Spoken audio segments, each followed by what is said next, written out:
The Gilded Age has finally returned with the first episode of Season 3 after a year and a half, and it's safe to say the drama is back in full force. Right from this opening installment, we see Bertha Russell stepping back into her role as the puppet master of her family's lives, especially Glady's, as she works to shape her into the woman she once aspired to be. We're also introduced to conflict in the Van Ryn household, where tensions are rising over who's really in charge after Ada saved the family by inheriting a fortune from Luke.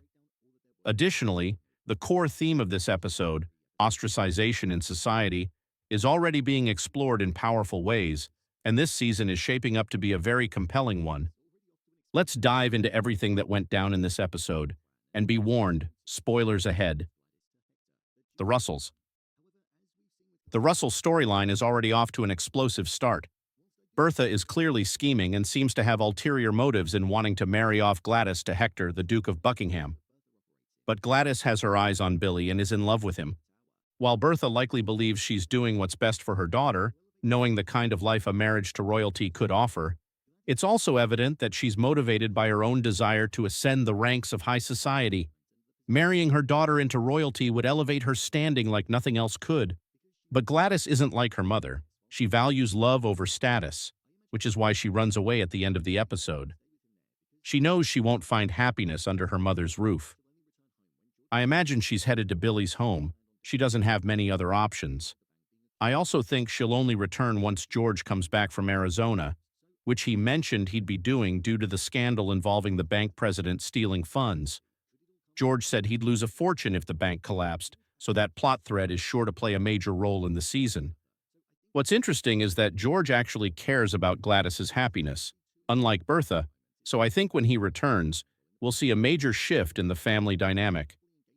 Larry is the only Russell not deeply caught up in drama at the moment. After last season's love triangle, he and Marion are now happily engaged, though they're keeping it under wraps to avoid family backlash. Larry is also working with Jack on a clock invention, but seems hesitant, almost like he's keeping Jack at arm's length. It raises the question, is Larry planning to take credit for the invention? I really hope not, because Larry comes across as a good person, and Jack genuinely wants to escape his life as a footman and make something of himself. Since Larry doesn't understand the mechanics behind the invention, I think Jack will ultimately get his due and come out of the situation okay. The Van Ryn household. Power struggles are at the heart of the Van Ryn household. Ada now owns the property and technically holds authority after inheriting a fortune from Luke, but Agnes is struggling to accept this shift. She's used to being in control, and Ada has always been under her thumb. This lack of clear leadership is creating confusion among the staff, who no longer know whose orders to follow. I suspect the feud between the sisters will erupt eventually, and Ada, with her newfound authority, will come out on top. Meanwhile, Oscar is another source of discussion. He's broke, jobless, and directionless, just drinking the days away. He told Marion, "I was born to be rich, not to make a fortune," which basically means he wants the high life without putting in the work. Interestingly, it looks like he might find a way out of his troubles through a new romantic relationship, which could be a fun subplot to watch unfold. The core theme of Season 3. A powerful theme already emerging this season is exclusion in society. If you weren't a white man in that era, you were at a severe disadvantage. Take Peggy, for example. In this episode, she was denied treatment by a doctor solely because of her race. That moment sharply illustrated how systemic racism put her on the back foot in society. We're also going to see this explored through Aurora and Charles. Charles wants to marry someone new, but he's pressuring Aurora to file for divorce because, as a man, he's not allowed to. And if Aurora does get divorced, she'll become an outcast, simply for doing what he wants. Despite her social connections, she'll be labeled and shunned. Even Gladys is a victim of the system, though not by a man, but by her mother. Bertha's obsession with wealth and status is so consuming that she's willing to disregard her own daughter's happiness. What's clear is that no matter how many times someone like Larry or anyone else tries to talk reason into Bertha, she's deaf to anything that challenges her pursuit of power.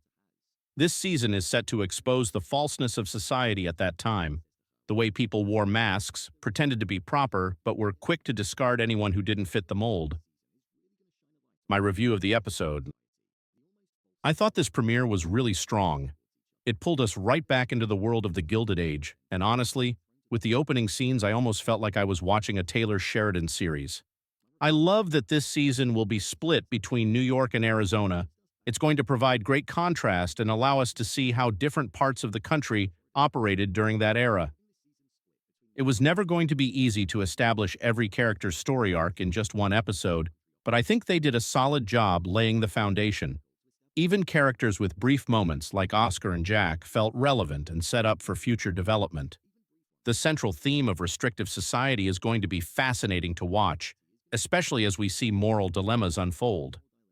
I imagine characters like Agnes and Ada, who genuinely care about someone like Aurora, will be forced to choose between loyalty and their own social standing. The performances were excellent. It honestly felt like we'd never been away. Carrie Coon as Bertha continues to be one of my favorites. Her voice, the subtle accent, it's so captivating. Whenever she speaks, I'm hanging on to every word. I'm also glad that Gladys is finally taking center stage. She's never had a heavy focus before, but now it feels like she'll be at the heart of the drama, and it's long overdue. While I did enjoy last season, I actually think this one could end up being the best yet, thanks to the layered themes and deeper character growth. So there you have it, The Gilded Age Season 3 Episode 1, Ending Explained. If you want to see breakdowns of Season 2, check the playlist below. I'll be covering Season 3 weekly, so make sure to come back for more. Thanks for watching, and I'll see you in the next one.